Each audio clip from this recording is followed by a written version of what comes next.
बिस्मिल्लाहिर्रहमानिर्रहीम। प्रोग्राम ज़ंजीर दिल के साथ मैं हूँ शादाब रियाज़ और मेरे साथ स्टूडियो में मौजूद हैं एडवोकेट ग़ुलाम अब्बास हरल साहब, जबकि हमें स्काइप पे ज्वाइन करेंगे बैरिस्टर अहमद पंसोता साहब और लंदन से एडवोकेट मोहम्मद अज़हर सदीक साहब। बात करेंगे प्रैक्टिस एंड प्रोसीजर एक्ट के ऊपर। फैसला सुप्रीम कोर्ट की जानिब से सामने आ गया। मुख्तलिफ नकात थे, बड़ा ट्रिकी सा फ़ैसला था जिसमें मुख्तलिफ जो है वो चीज़ों की इंटरप्रेशन की गई थी, लेकिन एक चीज़ बड़ी क्लियर थी कि पार्लियामेंट को कानून साजी का हक़ है। ये बात जो है वो तस्लीम कर दी गई, जिसके बाद अब पार्लियामेंट की जानिब से कानून साजी की जाएगी। कई ऐसे मामलात हैं जो उनको वो लेके अब दोबारा अदालत में जाने की ज़रूरत नहीं पड़ेगी। तो हरल साहब हमारे साथ क्योंकि स्टूडियो में मौजूद हैं, सबसे पहले आपसे स्टार्ट करते हैं। हरल साहब, कैसे फ़ैसले को देखते हैं आप? लाइव ट्रांसमिशन की गई, फिर 15 तमाम जज साहबान जो है वो बैठे रहे, तमाम जज साहबान के सवालात सामने आए, उनके जवाबात दिए गए डिफेंस काउंसिल की जानिब से, जो पटिशनर है उनकी तरफ से भी, और जो इस दिफा कर रहे थे प्रैक्टिस एंड प्रोसीजर एक्ट सरकारी वकला उनकी जानिब से भी। देखिए जी, प्रैक्टिस एंड प्रोसीजर जो बिल 2023 है, उस हवाले से जो सुप्रीम कोर्ट का फ़ैसला आया है, मैं समझता हूँ कि बड़ा अच्छा फ़ैसला है और हम सारे उसको अप्रिशिएट करते हैं। इससे एक तो ये बात वाज़ह होगी कि सुप्रीम कोर्ट ने पार्लियामान की जो बालादस्ती है उसको तस्लीम किया है। और इसमें एक और अहम पहलू इसका ये है कि पहले चूँकि फ़र्द वैद के पास ये सारे इख्तियार थे, जो चीफ़ जस्टिस ऑफ पाकिस्तान होते थे, तो उनके पास फिर उनको मैनेज कर लिया जाता था, फिर वो नज़रिया ज़रूरत के तहत फ़ैसले आते थे। तो मैं समझता हूँ कि वो एक रास्ता जो है वो बंद हो गया है इस फ़ैसले की बुनियाद पे, और उसके जो अब आइंदा वाले दिनों में, आने वाले दिनों में उस मुदाखलत जो है वो काफ़ी हद तक जो है वो रोक दी गई है। एक तो इसका ये पहलू है। दूसरा, इसमें ये देखना बहुत ज़्यादा ज़रूरी है और ये बताना ज़रूरी है कि ये सुप्रीम कोर्ट की जो पावर्स हैं उसको कम नहीं किया गया। ना सुप्रीम कोर्ट की पावर जो है वो कर्टेल की गई हैं, ना वापस ली गई हैं। ये सुप्रीम कोर्ट के अंदर ही पावर जो हैं वो एक चीफ जस्टिस से लेके दो सीनियर जज जो दो और हैं उनको दी गई हैं, जिसमें 3 जज जो है अब ये फैसला करेंगे कि कौन से मामले में 184(3) जो है उसकी जुरिस्डिक्शन को इन्वोक करना है और बेंच के मामले में कौन से बेंच बनाने हैं। तो ये सारा मैं समझता हूँ कि ये सुप्रीम कोर्ट की पावर जो है इसको रेगुलेट किया गया है।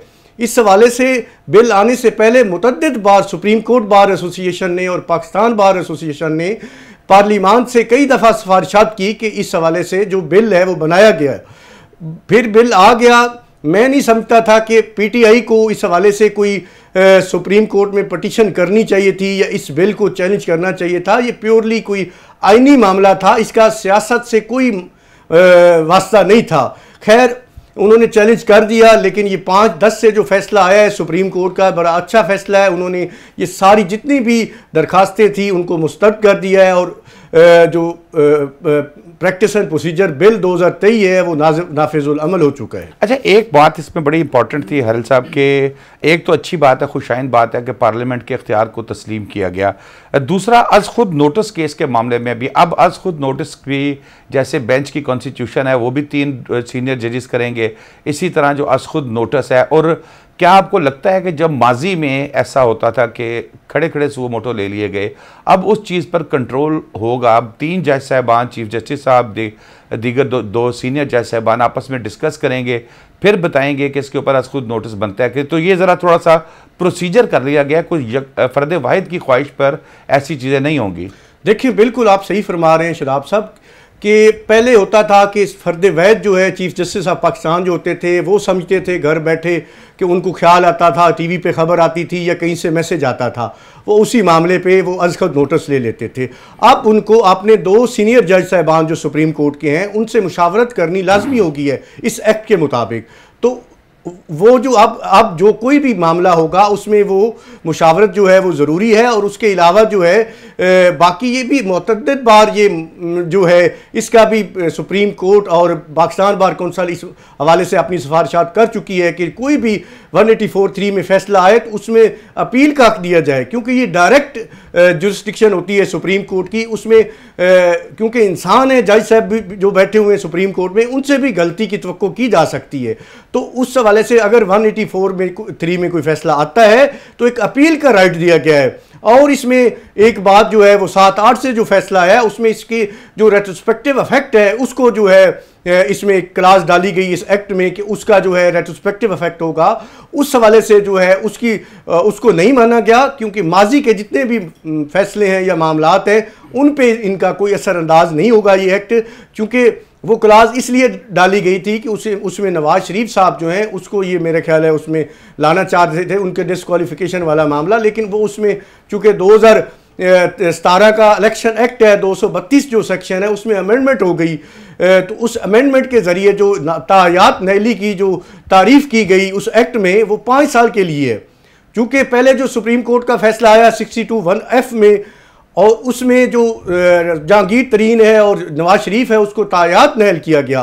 लेकिन इस एक्ट की जो तरमीम की गई 2017 के 232 सेक्शन में उसमें तारीफ जो की गई कि तायात नहली की क्या तारीफ है, तो वो 5 साल की मुद्दत जो पीरियड है वो मुकर्रर किया गया। बिल्कुल ठीक है। हमें ज्वाइन किया है बैरिस्टर अहमद पंसोता साहब ने। जी अस्सलाम वालेकुम बैरिस्टर साहब, वेलकम। और सवाल ये है कि सुप्रीम की जानिब से जो फैसला आया है और इसके अंदर अब सबसे इम्पॉर्टेंट चीज़ ये है कि तमाम पॉइंट्स के ऊपर डिस्कशन की गई, एक एक सवाल किया गया, एक एक जवाब लिया गया। अहम पॉइंट्स जो कुछ यहाँ पर टीवी चैनल्स पर डिस्कस भी होते रहे, लेकिन कुछ पॉइंट्स जो है वो मिस हो गए। आप इस फैसले को कैसे देखते हैं? मेरे नज़दीक सुप्रीम कोर्ट का जो फैसला है जिसके तहत प्रैक्टिस एंड प्रोसीजर एक्ट 2023 को सस्टेन करवाया गया है, मैं समझता हूँ कि ये फैसले के जो नताइज हैं वो बड़े दूरअंदेश होंगे। सबसे पहले तो ये अंडरस्टैंड करना ज़रूरी है कि फैसले के अंदर या कानून में जो वो कंटेंट था जिससे पूरा पाकिस्तान एग्री करता था, वो कम्युनिटी बिलखसूस एग्री करती थी कि ये कंटेंट जो है ये होना चाहिए, बट ऑफ कोर्स उसका प्रोसीजर हम ये कहते थे कि supreme court rules and orders के तहत सुप्रीम कोर्ट का फुल कोर्ट बनाए। वो उस कंटेंट से किसी को डिसएग्रीमेंट नहीं था, लेकिन अब चूंकि अदालत का 10-5 का फैसला है जो कहते हैं कि पार्लियामेंट के पास ये इख्तियार है, लेजिस्लेटिव कॉम्पिटेंस है कि वो भी बना सकते हैं, तो लिहाजा उसको सस्टेन कराया गया। जहाँ तक 2 इंपॉर्टेंट बातें कि अपील का राइट जो कि एक सब्सटैंटिव राइट था जो कि क्रिएट किया जा रहा था 1843 में, उसके ऊपर रेट्रोस्पेक्टिव यानी कि पास्ट के ऊपर उसकी जो एप्लीकेशन है या पुराने केसेस जिसमें 1843 में फैसले हुए हैं उस पर वो उसका इतलाक नहीं होता, और प्रोस्पेक्टिवली यानी आज के बाद 1843 के अंदर जो अपील है उसका इतलाक होगा। देखें, मेरा तो उस पर व्यू बड़ा डिफरेंट था। मैं ये समझता था कि आर्टिकल 191 के तहत ये जो स्टेप है ये नहीं लिया जा सकता। उसकी बुनियादी वजह ये थी कि पार्लियामेंट के पास लेजिस्लेटिव कॉम्पिटेंस नहीं है, और जो आइटम 55 जिसके तहत पार्लियामेंट लेजिस्लेट करती है उसमें सुप्रीम कोर्ट की जो पावर्स हैं उनको इनलार्ज किया जा सकता है या सप्लीमेंटल पावर्स, और मेरी अपनी ज़ाती नज़र में ये उसमें फॉल नहीं करता था। बट चूंकि अब 10-5 से एक फैसला आ गया सुप्रीम कोर्ट का जिसके रीजंस जो हैं अभी डिटेल्ड वो आने बाकी हैं, तो हम आई थिंक कबल वक्त होगा कहना कि उसकी जो बुनियादी लॉजिक बनी है या उसके पीछे जो बैकग्राउंड है वो क्या है। लेकिन जो आर्ग्यूमेंट्स थे वो तो ऑफकोर्स दोनों साइड पे जब कॉन्स्टिट्यूशनल प्रोविजन को आर्ग्यू किया जाता है या एक कानून की वायरीज को आर्ग्यू किया जाता है तो वो दोनों तरफ से दलाइल दिए जाते हैं। जो एक आई थिंक बड़ी गौरतलब बात है वो ये है कि सुप्रीम कोर्ट की एटलीस्ट सारी प्रोसीडिंग से ये समझ आता है कि इस चीज़ से सुप्रीम कोर्ट एग्री करती है कि जो पार्लियामेंट है उसका अगर कोई एक्शन बुनियादी हुकूक के खिलाफ हो तो उसको स्ट्राइक डाउन किया जा सकता है। विच मीन्स कि जो सॉवरेनिटी की डिबेट एक बहुत ज़्यादा पाकिस्तान के अंदर थी कि जी पार्लियामेंट सॉवरन है या सुप्रीम कोर्ट सॉवरन है या कोई और अदारा सॉवरन है, वो debate has been put to rest by the supreme court, और ये चीज़ क्लियर हो गई कि आइन सॉवरन है। आइन एक लिविंग सैक्रोसेंट डॉक्यूमेंट है, वो सॉवरन है, वही प्रिवेल करेगा हर चीज़ के ऊपर। उस आइन की तशरीह की जा सकती है bye the honourable supreme court of Pakistan, but वो तशरीह के कुछ पैरामीटर्स हैं जिनके अंदर एग्री की जा सकती है। सो आई थिंक ये केस एक क्लासिकल केस था जिसके अंदर उस सारी चीज़ को सामने लाया गया। सो मैं ज़ाती तौर पर समझता हूँ कि इस केस के अंदर बड़ी इंटरेस्टिंग अब आगे सिचुएशन डेवलप होगी, क्योंकि अब आपने पार्लियामेंट को एक रास्ता दिखा दिया है लेजिस्लेट करने का into the affairs of the supreme court of Pakistan. Now let's see how far does parliament go, या पार्लियामेंट जो फ्यूचर में आती है नेशनल असेंबली वो किस हद तक अपना एक्सटेंट डिटर्मिन करेगी, या वो कहाँ जाके जिसको हम कहेंगे ब्रेक लगाएगी या कहेगी कि इससे आगे हमारा जो इख्तियार है या तजावज़ है वो नहीं किया जा सकता। अच्छा पंसोता साहब, काजी फायज ईसा साहब चीफ जस्टिस ऑफ पाकिस्तान की जानिब से मुस्तकबिल में जो अंदिया दे दिया गया है कि जो ट्रांसमिशन हैं लाइव ट्रांसमिशन जो प्रोसीडिंग की वो भी की जा सकती हैं, इस पे आप क्या कहेंगे? ये एक अच्छा इकदाम है, आम आदमी को भी कम अज़ कम क्लियर हो कि जजेस क्या सोच रहे हैं, वकला क्या सोच रहे हैं, क्या दलाइल दे रहे हैं? शादाब साहब, ये जो लाइव ट्रांसमिशन है, इससे मैं ज़ाती तौर पर बुनियादी तौर पर बड़ा खुश हूँ। उसकी बुनियादी वजह ये है कि ये लाइव ट्रांसमिशन ने पाकिस्तान के अंदर बहुत सारी चीज़ें अया कर दी हैं। नंबर 1, जजेस का बिहेवियर जो है टुवर्ड्स लॉयर्स और any other person who is in court. Secondly, lawyers की जो एक्यूमन है, ये लॉयर्स का जो कोर्ट की तरफ रवैया है, ये लॉयर्स की जो तैयारी है, वो चीज़ सामने आती है। तीसरी बात ये है कि जजेस की कॉम्पिटेंस का लेवल जो है वो पता लगता है। अगर एक बेंच में जिस तरह फुल बेंच था, उसमें ये चीज़ बड़ी खुलकर सामने आई कि कौन जज जो है उसका क्या व्यू है। फिर ये बहुत इंपॉर्टेंट चीज़ है सामने कि जजेस जो हैं, जो कि उनके बारे में आम तासुर ये है, जो हमने अपना विलायत से तालीम हासिल की तो पढ़ा था कि जनाब जजेस जो है they speak through their judgments. तो यहाँ पर हमने देखा कि जजेस बहुत एक्सप्रेसिव थे। Not only they were expressive, but they were actually at cross references as well. एक दूसरे से बात कर रहे थे, एक दूसरे की बात का जवाब दे रहे थे। आई थिंक ये सारी की सारी चीज़ें आवाम के सामने आनी बहुत ज़रूरी हैं। आर्टिकल 19 हमारे आइन में मौजूद है, जो कि राइट ऑफ इंफॉर्मेशन और शफाफियत की बात करता है। और शफाफियत ये डिमांड करती है कि सुप्रीम कोर्ट की जो अंदरूनी कार्रवाई है, यानी कि केस हेयरिंग्स जो हैं, उनमें से जो इंपॉर्टेंट केसेस हैं जिसके अंदर पब्लिक इंपॉर्टेंस का मामला है या कॉन्स्टिट्यूशनल प्रोविजंस इन्वॉल्व हैं, उनको बराह रास्त दिखाया जाए, ताकि पाकिस्तान की आवाम ये खुद फैसला कर सके कि एक मुआवनत किस लेवल की गई, जजेस का रवैया क्या था, फैसले तक पहुंचने से पहले जो सारे मराहिल थे वो किस तरह तय किए गए। आई थिंक ये सारी की सारी चीज़ें जो हैं वो पाकिस्तान की आवाम को देखना ज़रूरी है और लाजिम मज़लूम है। उसकी वजह ये है कि लाजिम मज़लूम है, तो उसकी वजह ये है कि जब तक वो ये चीज़ नहीं देखेंगे तो वो इस चीज़ का अंदाज़ा नहीं लगा सकते कि डिलिब्रेशंस क्या होती हैं इन सारी चीज़ों। दूसरी बात ये है कि ये पूरी दुनिया में चीज़ कॉमन हो चुकी है। इंडियन सुप्रीम कोर्ट का तो एक यूट्यूब चैनल है which is always displaying live proceedings, और उनकी लाइव टेलीकास्ट आ रही होती है। अमेरिका में भी ये चीज़ मौजूद है। और ये सारी की सारी चीज़ें जो है ना, ये शफाफियत का अमल आगे लेकर बढ़ती हैं। तो उस पॉइंट ऑफ व्यू से मैं तो इस कदम को बहुत सराहता हूँ। And I believe this is one of the most amazing steps that have been taken so far by the honourable chief justice.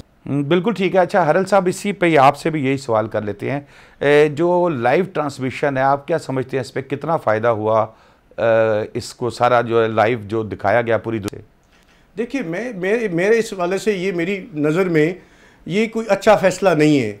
एक तो इसमें ये है कि जज साहबान जो है उनको बोलते हुए नज़र नहीं आने चाहिए, उनके फ़ैसले बोलते हुए नज़र आने चाहिए।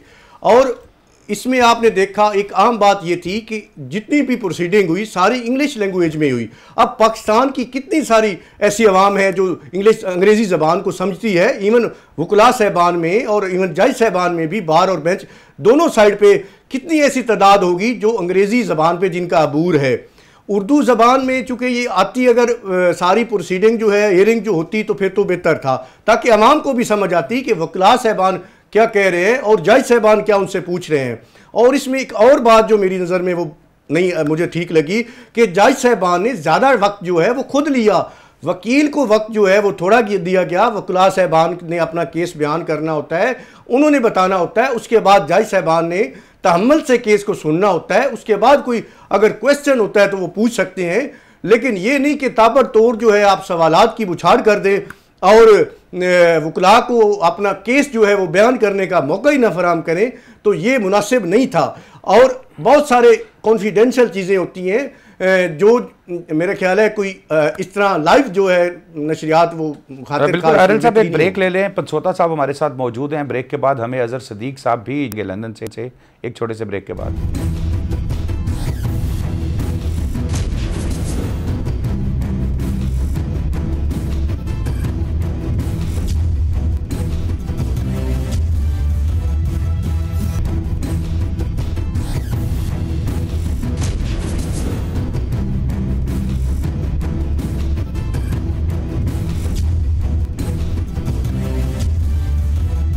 वेलकम बैक नाज़रीन। जी हरल साहब, आप बात कर रहे थे, अजहर सिद्दीक साहब हमारे साथ आ गए हैं लाइन पे। अजहर साहब, एक तो सबसे अहम चीज़ जो मुस्लिम लीग नून काफ़ी ज़्यादा खुश दिखाई दे रही थी कि मियां नवाज शरीफ साहब और जहांगीर तरीन साहब इलेक्शन जो है वो लड़ सकेंगे, जो उनकी नहली की है जो फैसला है उस पर भी नज़रसानी की जाएगी। लेकिन अदालत ये कह रही है, फुल कोर्ट ये कह रही है कि माजी से इतलाक नहीं होगा इस पर। सबसे अहम बात, बड़ी मज़ेदार बात है, यानी आपने बड़ा अच्छा सवाल उठाया है कि ये लाइफ टाइम डिस्क्वालिफिकेशन है, तो आर्टिकल 62(1)(f की इंटरप्रिटेशन अगर कोई लार्जर बेंच बैठ के तय कर दे, यानी ये 5 मेंबर बेंच है, कोई 7 मेंबर बेंच, 8 मेंबर बेंच और 15 मेंबर बेंच बैठे इस पे, और ये कह दे कि ये डिस्क्वालिफिकेशन दी है, क्वालिफिकेशन सादुक और अमीन सच्चा, एक कॉन्सेप्ट बड़ा वाज़ेह है। एक आदमी खाइन है, एक आदमी झूठा है, वो आज कैसे सच्चा साबित हो जाएगा जब तक इसका एक प्रोसीजर मैकेनिज्म नहीं है। एक आदमी बार बार तो नहीं आजमाया जा सकता। सच्चा आदमी जो है, सच्चा आदमी वही होता है जो सच बोले। लेकिन ये जो तरीक़ाकार वारदात दी हुई है, इसका तरीक़ाकार एक तो आइन में तरमीम, यानी कल आके 62(1)(f में आप कह दें कि 5 साल के लिए होगी, या आप तय कर दें कि जनाब वो ये उसे काम करने होंगे और इसे हलफ देना होगा, क्या दोबारा झूठ नहीं बोलेगा, अगर ऐसा करेगा तो आइंदा से कुछ कंडीशंस ऐसी लगा दें आप 62 के मिशनरी प्रोविजन में आने के बाद। दूसरी बात बड़ी वाज़ेह तौर पर है, और वो है कि आइन में तरमीम कर दें, आइन में 62(1)(f में आकर तरमीम आप कर दें। एक मैंने आपको बता दिया, या तो इंटरप्रिटेशन में सुप्रीम कोर्ट कह देगी कि इसकी इंटरप्रिटेशन ये है कि ये लाइफ टाइम नहीं है, ये 5 साल के लिए या 10 साल के लिए है। दूसरा तरीक़ाकार है कि आइन में तरमीम की जा सके, इसके अलावा और कोई तरीक़ाकार नहीं है। और ये जो नवाज शरीफ या जहांगीर तरीन समझते हैं कि सुप्रीम कोर्ट के इस फैसले का या इस जाती हुई पार्लियामेंट ने जो इस कौम के साथ जुल्म किया उनका उसको फ़ायदा हो जाए, वो मैं कहीं नज़र नहीं आ रहा। मुझे कहीं दूर भी लगा के मैं देखना चाहूँ तो कहीं नज़र नहीं आता। वो एक अलग बात है कि अगर सिस्टम आपने हाईजैक कर लिया हुआ है और जुडिशरी आपकी अपनी मर्ज़ी से चल रही है, वो इस मामले को पसे पुश डालकर कोई हाई कोर्ट या इस तरह का हुक्म जारी कर दे, मैं नहीं समझता कि वो रहेगा भी।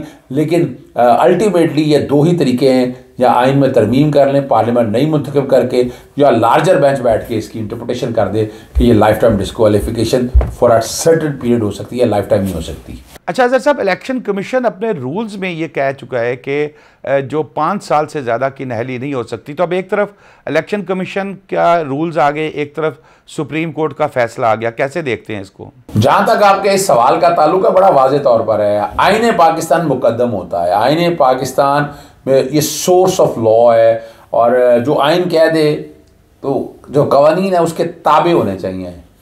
आइन 61(f) ने क्वालिफिकेशन के सेक्शन में है सादुक और अमीन के हवाले से, और 63 में डिस्क्वालिफिकेशन में लिखा हुआ है कितनी रह सकता। आइन ने तय कर दी हुई है, डिस्क्वालिफिकेशन की लिमिट भी तय की हुई है। दोहरी शहरियत ख़त्म होगी वो इलेक्शन लड़ सकता है, तौहीन अदालत के 5 साल बाद इलेक्शन लड़ सकता है सज़ा भुगतने के बाद, आम केसेस में भी सज़ा होगी उसके 5 साल बाद इलेक्शन लड़ सकता है, टैक्स डिफ़ॉल्ट ख़त्म होगा टैक्स लड़ सकता है, अगर गवर्नमेंट के ड्यूज़ या बैंकिंग जो कर्जा लिया हो वो दे के इलेक्शन लड़ सकता है। तो 62(1)(f) के हवाले से डिस्क्वालिफिकेशन की मियाद तो सुप्रीम कोर्ट ने तय कर दी, वो ताहयात है, वो एक इलेक्शन एक्ट के ज़रिए आप लिमिट नहीं कर सकते, और वैसे भी वो बुनियादी तौर पर आएंगे डिस्क्वालिफिकेशन जो इलेक्शन एक्ट के तहत दी हुई हैं। आइन में जो डिस्क्वालिफिकेशन दी हैं वो आप एक्ट के ज़रिए अगर दी हुई हैं लिमिट्स को, तो वो आप लिमिट नहीं कर सकते हैं। और चूँकि यहाँ डिस्क्वालिफिकेशन फॉर अ लाइफ है, और ये क्वालिफिकेशन के सेक्शन में आता है, आर्टिकल में आता है, इसमें तरीक़ाकार बड़ा वाज़ेह है। तो और इन हालात के अंदर इलेक्शन एक्ट में जो तरमीम भी की गई है, जितनी तरामीम की हैं ये पर्सन स्पेसिफिक है, ये क्लियर होना चाहिए, उसका नवाज शरीफ को कोई फ़ायदा नहीं होना। बिल्कुल ठीक है, आप हमारे साथ ही रहें। पंसोता साहब की तरफ चलते हैं। पंसोता साहब, अदालती फैसले का हक तो दिया गया है, ये इसी से मिलता जुलता सवाल है, लेकिन इसका इतलाक़ जो है वो माजी से नहीं होगा, और मियाँ साहब की बड़ी उम्मीद लगा के बैठे हुए थे मुस्लिम लीग नून वाले, उनका इस वक्त पॉलिटिकल स्टेटस क्या होगा? देखिए, जहाँ तक रेट्रोस्पेक्टिवली एप्लीकेशन की बात है, तो अगर आप वॉर से देखें तो उसके ऊपर ऑफ कोर्स स्प्लिट है 8-7 का, लेकिन 8 जजेस ने ये कहा है कि माजी पर इसका इतलाक नहीं हो सकता, विच मीन्स कि जो फैसले पहले हो चुके हैं 1843 में, जिसमें जहांगीर तरीन साहब का फैसला है, जिसमें मियां मोहम्मद नवाज शरीफ साहब का पैनामा का फैसला है जिसमें उनकी डिस्क्वालिफिकेशन हुई, तो वो एपलेट जुरिस्डिक्शन यानी कि जो अपील क्रिएट की गई है उसके थ्रू उनको व्यू नहीं किया जा सकता। तो यस, ये रिलीफ उनके हद तक एक्सटेंड नहीं होगा, और इस रिलीफ में जो एक सुना जा रहा था, या जो एक लबयाम चीज़ थी, वो ये थी कि शायद कुछ पर्सनस को ये स्पेसिफिक पर्सनस को बेनिफिट देने के लिए लेजिस्लेशन लाई गई है, तो वो चीज़ तो आई थिंक जुडिशरी ने उसके दरवाजे बंद कर दिए हैं। मैं पार्लियामेंट की लेजिस्लेटिव इंटेंट जो है उसको नहीं डाउट करूंगा, क्योंकि आप कभी मेलाफिडे एट्रीब्यूट नहीं कर सकते पार्लियामेंट की किसी भी एक्शन से। उनके पास इख्तियार है टू लेजिस्लेट, उन्होंने लेजिस्लेट किया, लेकिन उस टाइम पर ये बहुत ज़्यादा उसके ऊपर तनकीद की जा रही थी कि चाहे ये शायद किसी सर्टन क्लास ऑफ पीपल को बेनिफिट देने के लिए, तो वो चीज़ तो अब वैसे ही आउट ऑफ पिक्चर होगी। सो मेरी अपनी ज़ाती राय में ये जो शख्सियात हैं जिनका आपने कहा, जहांगीर तरीन साहब या नवाज शरीफ साहब एंड सेवरल अदर केसेस, वो आई थिंक 1843 में बेनिफिट नहीं ले पाएंगे, क्योंकि जो रेट्रोस्पेक्टिव एप्लीकेशन है जो कि हमारा आइन भी रोकता है, और उसके अलावा उसका जो पर्पज़ होता है, वैसे तो जज साहब ने दौरान हेयरिंग कहा था कि अगर बेनिफिशियल लेजिस्लेशन उसका बेनिफिट दिया जा सकता है, बट यहाँ पर आई थिंक कि उसका सब्सटैंटिव एस्पेक्ट देखना है कि क्या वो प्रोसीजरल इन नेचर है या सब्सटैंटिव इन नेचर है। तो आई बिलीव कि उस एस्पेक्ट को देखते हुए एक बड़ा नैरो मार्जिन से इसको रोका गया है, तो उनके लिए तो I don't think so there is good news. जी बिल्कुल ठीक है, हमारे साथ ही रहे हैं। जी हरल साहब, आपसे भी यही सवाल करते हैं जी, क्या स्टेट साहब का और जहांगीर तरीन साहब का इस फैसले के बाद? देखें जी, मियां साहब और जहांगीर तरीन साहब जो इनको 62(1)(1)(f जो है आइन का आर्टिकल, उसके तहत इनको तायात नाइली जो हुई है सुप्रीम कोर्ट की तरफ से, अब जो सुप्रीम कोर्ट ने तायात नाइली की है, अब 62(1)(f जो आइन का है उसमें कहीं भी ये जिक्र नहीं है कि तायात नाइली, वो इस हवाले से खामोश है कि कितने पीरियड के लिए होगी, उसकी मुद्दत क्या होगी। और उसके अलावा जो है, जब ये अमेंडमेंट आ गई इलेक्शन एक्ट जो 2017 की जो क्लास सेक्शन है 232, उसमें तायात नाइली जो है उसको डिफाइन कर दिया गया, उसकी तारीफ कर दी गई कि तायात नाइली का मतलब 5 साल होगा। तो इसका मतलब यही होगा कि क्योंकि आइन भी इस हवाले से कोई वाज़ेह नहीं है, खामोश है, तो इलेक्शन एक्ट के हवाले से, चूँकि सारे इलेक्शन जो होते हैं ये सारे गवर्न करते हैं इलेक्शन एक्ट के हवाले से, ये स्पेशल लॉ है। तो स्पेशल लॉ जो है उसके अंदर ये लिखा हुआ है कि 5 साल के लिए। अब 5 साल जैसे ख़त्म हो जाएंगे, ये जहांगीर तरीन साहब और मियां नवाज शरीफ साहब जो हैं वो आयल तसव्वुर होंगे। अब जब वो इलेक्शन लड़ेंगे, नॉमिनेशन पेपर फाइल करेंगे, उस वक्त कोई ऑब्जेक्शन पिटीशन आ सकती है, तब ये सुप्रीम कोर्ट का कोई नया इस वाले से व्यू आ सकता है। लेकिन तब तक मेरी नज़र में वो आयल हैं 5 साल की मुद्दत जो है पूरी करने के बाद। आप इसको शादाब साहब इस हवाले से भी अगर देखें, क्योंकि किसी को अगर क्रिमिनल केस में, मर्डर केस में किसी को लाइफ सेंटेंस होती है, तो लाइफ सेंटेंस का मतलब जो है वो 25 साल है। और वैसे भी जो क्रिमिनल ज्यूरिस्प्रूडेंस है उसमें जो सेटल प्रिंसिपल है, उसमें जो लेसर पुनिशमेंट है उसी को ऑप्ट किया जाता है किसी भी मुलजिम के लिए। और अगर इसमें एक साइड पे सुप्रीम कोर्ट का फैसला आता है और एक साइड पे जो एक्ट में तरमीम की गई है इलेक्शन एक्ट में, तो मेरा ख्याल है जो अहमियत है वो एक्ट की ज़्यादा है। और इसी जजमेंट में प्रैक्टिस एंड प्रोसीजर बिल में भी पार्लिमान की बालादस्ती को तस्लीम किया गया है और ये एक्ट भी पार्लिमान ने पास किया है। अगर ये मामला पार्लिमान के सामने गया तो ये एक्ट जो है 232 का सेक्शन के हवाले से वो उस जजमेंट की कोई वैल्यू नहीं रहेगी और नई जजमेंट आ जाएगी जिसमें इनकी मुद्दत जो है वो 5 साल के लिए ही जो है वो तय होगी सुप्रीम कोर्ट। जी पंसोता साहब, आपकी क्या लाइन है इसके ऊपर? इलेक्शन कमीशन कहता है कि 5 साल की डेली और नवाज शरीफ साहब और जो तरीन साहब हैं, इनका क्या स्टेटस होगा आपकी नज़र में? अच्छा, ये मियां मोहम्मद नवाज शरीफ साहब का जो मामला है या जहांगीर तरीन साहब फॉर दैट मैटर, 62(1)(f के ऊपर सुप्रीम कोर्ट की एक जजमेंट मौजूद है और वो जजमेंट गालिबन आई थिंक बलोच केस है। उस केस के अंदर ये होल्ड हुआ है कि जो 62(1)(f के तहत नाअहली है वो ताहियात है, चूँकि उस टाइम तक लेजिस्लेशन मौजूद नहीं थी। अब एक कानून आ चुका है जिसके तहत इस लेजिस्लेशन के थ्रू, इस कानून के थ्रू जो डिस्क्वालिफिकेशन का पीरियड है उसको लिमिट कर दिया है 5 ईयर्स तक। सो अब एक कॉन्फ्लिक्ट आ गई बिटवीन द टू। सब होगा ये मेरी नज़र में, जो कि मैंने कल भी आपके चैनल से बात करते हुए कहा था, जिसको जी व्यू सलमान राजा साहब भी रखते हैं, कि नवाज शरीफ साहब वापस आके अपने कागजात नामजदगी फ़ाइल करेंगे, उन कागजात नामजदगी के ऊपर एतराज़ात उठाए जाएंगे, उन एतराज़ात के ऊपर फैसला किया जाएगा। फैसला जो फाजिल रिटर्निंग ऑफिसर हैं वो करेंगे on the basis of this law viz the judgment. तो देखना पड़ेगा कि बीच में वो किसको प्रेफर करते हैं। So let's say either way ये केस सुप्रीम कोर्ट तक जाएगा, और अगर ये सुप्रीम कोर्ट तक जाता है तो वहाँ जाके ये सेटल होगा कि क्या सुप्रीम कोर्ट की जजमेंट प्रिवेल करेगी या एक कानून जो पार्लियामेंट का है। मेरा अपना ज़ाती इस पर नज़रिया ये है कि सुप्रीम कोर्ट की जजमेंट ने 62(1)(f को उस सिचुएशन में इंटरप्रेट किया था। अब चूंकि एक स्पेसिफिक कानून आ गया जो कि इस 10 क्या कहते हैं फुल बेंच की जजमेंट के बाद तो ये बात सामने आ गई कि सब्सटैंटिव राइट्स भी दिए जा रहे हैं, पार्लियामेंट के पास लेजिस्लेटिव कॉम्पिटेंस भी है। तो यहाँ पर सुप्रीम कोर्ट की जो जजमेंट है उसको किसी हद तक उसके ऊपर प्रेफरेंस दी जाएगी। लेकिन साथ साथ ये भी प्रिंसिपल ऑफ लॉ है कि जब सुप्रीम कोर्ट की जजमेंट किसी आईनी नुक्ते की तशरीह करती है तो उसको ओवररूल करने के लिए आपको आईनी तरमीम ही चाहिए, एक सिंपल एक्ट ऑफ पार्लियामेंट नहीं है ये। अगर आपने याद हो इसी प्रोसीडिंग्स में तो ये बात की थी जस्टिस अतर मरेला साहब ने कि एक एक्ट ऑफ पार्लियामेंट के थ्रू तो आप जजमेंट को भी ओवरटर्न कर सकते हो। तो मुनीब साहब ने उसका जवाब दिया था, not where it decides a question of public importance, sorry question of constitutional interpretation. So ये वंस अगेन एक लीगल बैटल मुझे नजर आ रही है जो कुछ देर चलेगी, but let's see how it is settled. बिल्कुल ठीक है, बहुत शुक्रिया पंसोता साहब आपका, आपने मुकम्मल इस पर रहनुमाई की। अरीक साहब की तरफ चलते हैं। अजहर साहब, कल को अगर नई हुकूमत आ जाती है और वो फिर 2/3 अक्सरियत से कोई कानून साजी कर लेती है इस नअहली के हवाले से कि ये ताहयात होगी या 2 साल 5 साल 6 साल, तो क्या उस वक्त भी कोई रुकावट होगी या उनका राइट है अब कानून साजी करना? सुप्रीम कोर्ट का प्रैक्टिस एंड प्रोसीजर के फैसले आने के बाद नज़रसानी के हवाले से लोग आमों को जन्नत में रहते हैं। नज़रसानी की दरखास्तें पहले ही खारिज हो चुकी हुई हैं और बुनियादी तौर पर रिव्यू के हवाले से पॉइंट है, और नवाज शरीफ और जहांगीर तरीन ताहयात नाहल हैं। और याद रखिएगा हमारे यहाँ लिमिटेशन का कॉन्सेप्ट है। इतने अरसे बाद लिमिटेशन अगर आपने नज़रसानी दायर कर दी और रिव्यू फाइल कर दिया तो ठीक है, वरना वो फाइनलिटी का कॉन्सेप्ट आ जाता है।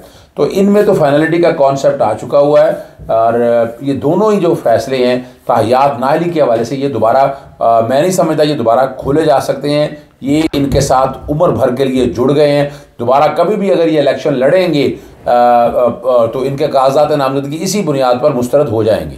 बिल्कुल ठीक है, साथ ही रहिएगा। पंसोता साहब, अजहर साहब, आपका बहुत शुक्रिया, आप हमें टाइम। हरल साहब, नई हुकूमत अगर कल को आ जाती है और वो कोई फ़ैसला जो कानून साजी करती है 2/3 अक्सरियत से वो नअहली से मुतालिक कि ये 1-2 साल की है या 5 साल की है, तो क्या उसको सुप्रीम कोर्ट में चैलेंज किया जाएगा? सुप्रीम कोर्ट से जो चैलेंज करने वाला है उसको कोई रिलीफ मिलेगा या वंस फॉर ऑल ये सेटल हो गया? देखिए, पार्लियामान का ये प्रोगेटिव है कि आइन बनाना जो है पार्लियामान का काम है। सुप्रीम कोर्ट का सिर्फ ये काम है कि वो जो भी पार्लियामान कानून बनाता है उसकी तशरीह करता है। तो जो साबका पार्लियामान थी उसने ये कानून बनाया इलेक्शन एक्ट में तरमीम करके 235 सेक्शन जो है कि 5 साल की जो मुद्दत है वो अनाइली की होगी। अब जब तक नई कानून साजी नहीं होती तब तक के लिए 5 साल जो है वो मुद्दत जो है वही बरकरार रहेगी। कल को कोई नई असम्बली आती है वो आके अब इसकी मुद्दत जो है 62(1)(f में जो भी नाइली होती है उसको 5 साल की बजाय 2 साल कर दे, ख़त्म कर दे, वो कुछ भी कर सकती है, इसको 20 साल कर सकती है। तो ये सारा जो अख्तियार है ये पार्लियामान का है कि वो किस हवाले से ये कानून बनाती है और कितनी मुद्दत पीरियड इसमें बनाती है। अच्छा हरल साहब, अभी आपने कहा था कि जो इलेक्शन कमीशन ने रूल्स बनाए हैं, जो एक्ट बनाया कि जी वो 5 साल की नहली वो सुप्रीम है, सुप्रीम कोर्ट के फैसले की निस्बत, ये मुझे थोड़ा सा गाइड कर देंगे ये कैसे हो सकता है? देखिए, जो 62(1)(f के हवाले से फैसला आया गया, आइन में कहीं भी नहीं लिखा हुआ कि मुद्दत जो है नाइली की कितनी होगी। उसमें शादाब साहब आइन को रीराइट किया गया और ये एक ताहयात नाइली की गई। तो मैं समझता हूं कि जब तक एक कानून वाज़ेह है तब तक सुप्रीम कोर्ट जो है वो उस हवाले से कोई भी अगर फैसला देती है तो उसकी कोई वैल्यू नहीं है। सुप्रीम कोर्ट जो है ना आइन बना सकती है ना रीराइट कर सकती है, कुछ भी नहीं, सिर्फ उसका यही काम है कि आइन की तशरीह करना। तो अब जो है कानून इसमें बन चुका है, तो हमारा अलमिया ये है कि हर कोई अपनी मतलब की तशरीह करता है और अपने मतलब के फैसले जो होते हैं उनको खुशाइन करता है, उसको अप्रिशिएट करता है। लेकिन जो कानून में वाज़ेह नज़र आ रहा है वो यही है कि जो एक्ट में तरमीम हुई 2017 वाले में, उसमें मुद्दत जो है वो 5 साल कर दी गई। तो अब ये जब तक नई कानून साजी नहीं होती, नई असम्बली नहीं आती, तब तक जो मुद्दत है वो 5 साल के लिए होगी। नाज़रीन, आज के लिए इतना ही। आइंदा जुमे नए टॉपिक्स के साथ फिर हाजिर होंगे। शादाब रियाज को इजाज़त दीजिए। अल्लाह हाफिज़।